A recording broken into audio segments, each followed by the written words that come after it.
Do you think that that makes you sacrifice success, or do you think that it is success is to be able to have both? It depends. It depends. If you can have both, then that's probably the ultimate goal, right? To have both, to have that success and have that balance.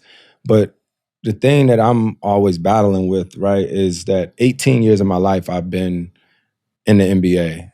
And that is a blessing, right?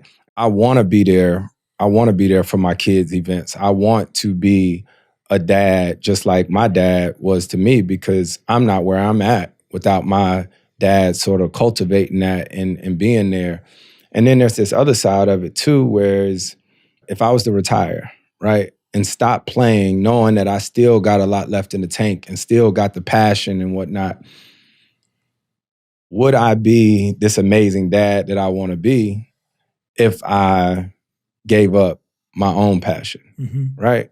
So that's the hard real. decision. That's the hard decision that everyone has to make all the time. And I constantly have those conversations with my kids and my wife about it. And, you know, we ultimately sort of decided that they wouldn't like the person that's at home if I stopped playing prematurely. Yeah, that's so real, man. I think that's like that's the biggest realization of like how if you're not living your purpose, the person you become is like a figment, like a little tiny piece of who you really are. Right. And then everyone's getting that leftover version of you. Exactly. And so it's crazy. You just never know. Is, you know, that time, you know, you won't get that time back. It ain't like you can stop playing and then call the NBA in 4 or 5 years, be like, yo, pick me back up. Yeah. You know, but also you don't get that time back with the kids. So it's what we all trying to figure out. Yeah.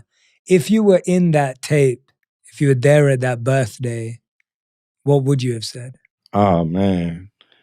I'm sure it's a tape somewhere from one of those other birthdays, but I know I would have just talked about how my granddad was my best friend, you know, and how I was happy for him to be there. And I probably would have said something about him not having his teeth in. You know, in the video that I seen of him, he didn't have his teeth in his mouth. So as soon as I seen him walk in and his whole face was closed up, I was like, oh, where's my granddaddy teeth at? But I don't know. And it was crazy for me because, like I said, I'm watching this video not knowing what it is. And then when I see it's his 60th birthday, knowing that he died literally the next year at 61, it was crazy. So I would have definitely just told him, you know, how much I love and appreciate him, and probably try to get him to move in with us again. What do you think's a lesson that if he was here with us today that he'd still want you to learn, or something he'd be poking at you for? Or oh, man. What do you think he'd be coaching you on right now? Probably all the texts that I get, my temper. Oh, yeah? Probably. But I don't know. I think the biggest thing that my granddad would be proud of if he was still here was just that our family is still together.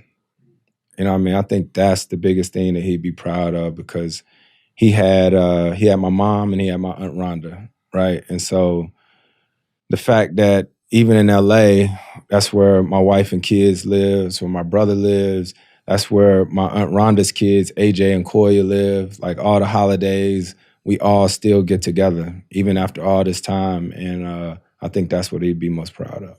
Yeah.